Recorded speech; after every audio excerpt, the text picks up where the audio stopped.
देखिए, विधानसभा चुनाव के जो परिणाम हैं वो आए हैं और बम्पर जो एनडीए को जो है बम्पर बहुमत मिल रहे हैं। और अभी हम मौजूद हैं पटना में जन सुराज के कार्यालय, जन सुराज का जो ऑफिस है जहां प्रशांत किशोर रहते हैं, शेखपुरा हाउस में। और यहाँ देखिए अभी पूरा सन्नाटा पसरा हुआ, क्योंकि 243 विधानसभा सीटों पर इन्होंने भी कैंडिडेट उतारा था, लेकिन 238 सीट पर ही जो इनके जो कैंडिडेट है वो चुनाव लड़ते हैं। और ये देखिए पूरा जो नज़ारा है जन सुराज के दफ्तर का, शेखपुरा हाउस का है, जहाँ से प्रशांत किशोर जो प्रेस कॉन्फ्रेंस करते हैं और यहाँ पे प्रशांत किशोर रहते भी हैं।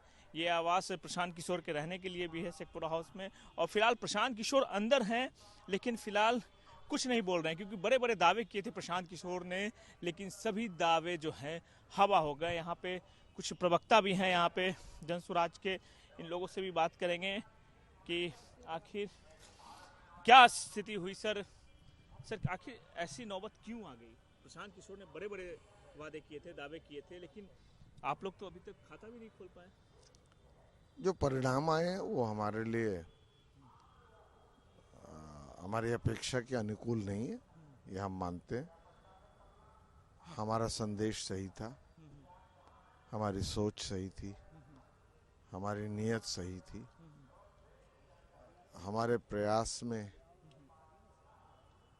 नई पार्टी होने के बावजूद कोई कमी नहीं थी, अथाह परिश्रम हुआ। प्रशांत किशोर जो लगातार चैलेंज करते थे, कहते थे कि नीतीश कुमार को इतनी सीटें आएंगी तो राजनीति छोड़ दूंगा, अब क्या करेंगे प्रशांत किशोर? देखिए, अभी तो पूरे परिणाम आए नहीं और प्रशांत जी क्या करेंगे वो खुद इस पर निर्णय लेंगे। पर मैं साथ ही साथ एनडीए को बधाई भी देना चाहता हूं, और ख़ास तौर से नीतीश कुमार जी को, जो 20 साल से सरकार में रहने के बावजूद उनका बड़ा शानदार प्रदर्शन रहा है। चुनाव में इस तरह की अप्स एंड डाउन्स होते हैं। मुझे याद है नीतीश जी 2014 में उनको 2 सीट आई थी 40 सीट में, उन्होंने बल्कि त्यागपत्र दिया मुख्यमंत्री के पोस्ट, और 2015 में वो मुख्यमंत्री थे। तो ये चुनाव है, इसका विश्लेषण भी होगा, समय पूर्व है अभी, क्योंकि परिणाम पूरी तरह से आए नहीं है। पर हमारे लिए बस एक आप समझिए कंसोलेशन है। आपको नहीं लगता है कि आप लोगों का ओवर कॉन्फिडेंस आप लोग को डुबा दिया? देखिए, जब पराजय होती है ना, इतनी खराब स्थिति होगी प्रशांत किशोर की, जो कहते हैं कि करोड़ रुपए हम चार्ज करते हैं कंसल्टेंसी के, यहाँ सरकार बनाया, यहाँ बनाया, लेकिन यहाँ तो फ्लॉप हो गया। तो जहाँ बनाया वहाँ सफल भी हुए। नरेंद्र मोदी जी के कैंपेन से लेकर के कोई शायद ही ऐसा मुख्यमंत्री होगा जिसके कैंपेन उन्होंने नहीं किया, वहाँ यही डर था कि उन्होंने चुनाव भी नहीं लड़ा। उनको कोई चुनाव लड़ने से डर नहीं था, ये तो पार्टी की रणनीति थी कि वो अपना चुनाव लड़ने के पहले जो हमने 245 उम्मीदवार उतारे थे उनको जिताने में मदद करे। और उन्होंने बहुत परिश्रम भी किया, मतलब हेलीकॉप्टर तो नहीं इस्तेमाल किया, पर गाड़ी से ही 14 3 साल से हम मेहनत कर रहे हैं, इसमें तो कोई दो राय है नहीं। 2 साल तो पदयात्रा ही की, जब मीडिया वाले भी उन्हें भूल गए थे, टेंट में रह करके वो रोज अकेले चल रहे थे, गाड़ी में नहीं बैठे, मोटरसाइकिल पे नहीं बैठे, पैदल ही यात्रा की, 5000 गांव गए, तो 5000 किलोमीटर चले। तो नियत हमने जैसे कहा हमारी, लेकिन एक सीट पर भी संशय बना हुआ है।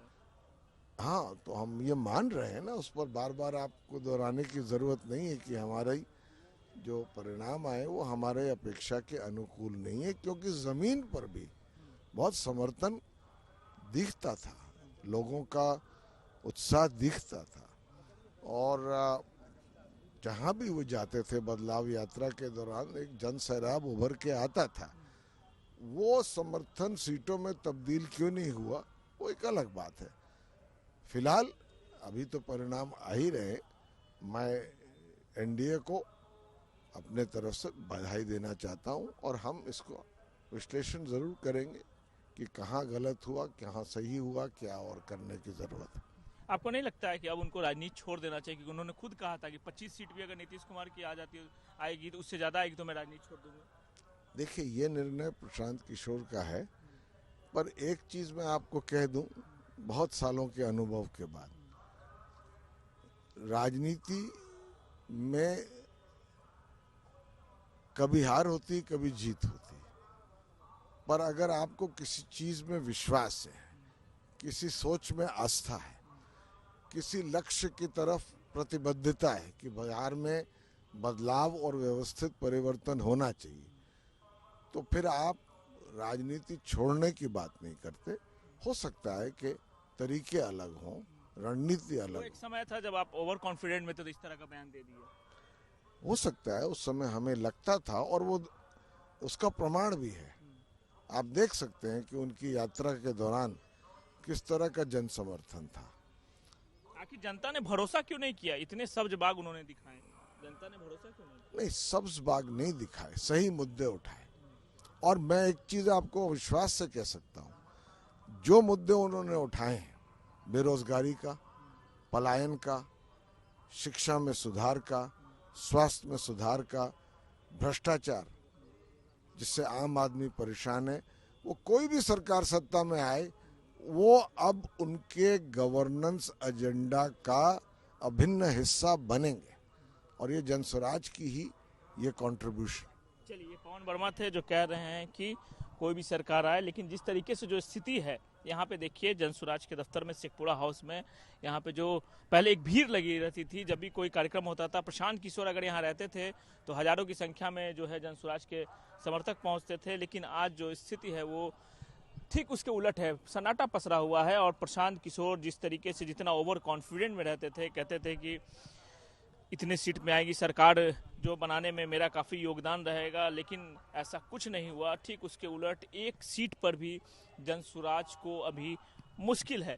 क्या लग रहा है, आप लोग क्यों फ्लॉप हो गए इस तरीके से? बड़े बड़ी वादे किए, कई यात्राएं की, लेकिन जनता ने आप लोग को भरोसा नहीं किया। जनता से जो मैंने अपने तरीके से समझाने का प्रयास किया कि पलायन को रोकने के लिए, अपने बच्चों के शिक्षा के लिए, अपने घर के बूढ़े के कमी कहाँ रहेगी ये बताइए ना, कमी कहाँ रहेगी? ये सब तो आप लोग 3 साल से हाँ, कमी अब जनता नहीं भरोसा में। कैंडिडेट सही नहीं? नहीं, कैंडिडेट सब सही थे। अब कैंडिडेट और नेतृत्व को दोष नहीं हम लोग दे सकते हैं, लेकिन जो कुछ भी हुआ, जनता का निर्णय जो भी आया वो उसका सम्मान करते हुए। लगता है कि प्रशांत जी को राजनीति छोड़ देनी चाहिए, क्योंकि उन्होंने कहा था कि 25 सीट से ज्यादा आएगी तो मैं भाई छोड़ दूंगा। कौन आज तक उन्होंने तो कहा था, इसीलिए मैं पूछ रहा हूं। हाँ भाई, प्रधानमंत्री भी कहे थे कि 15 लाख रुपया हम आएंगे और मिल जाएगा।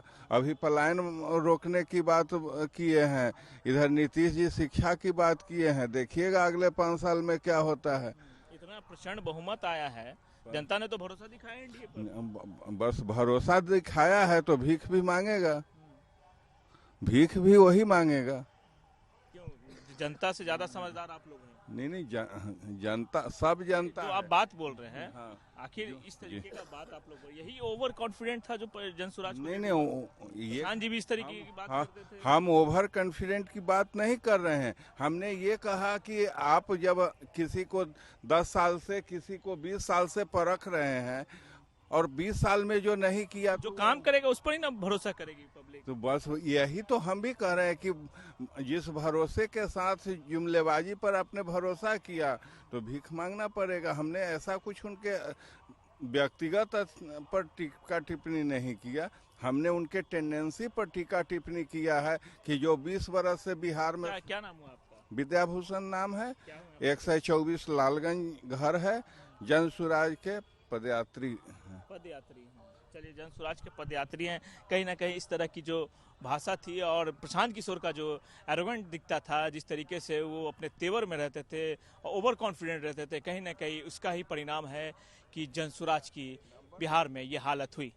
सुजीत कुमार, आज तक, पटना।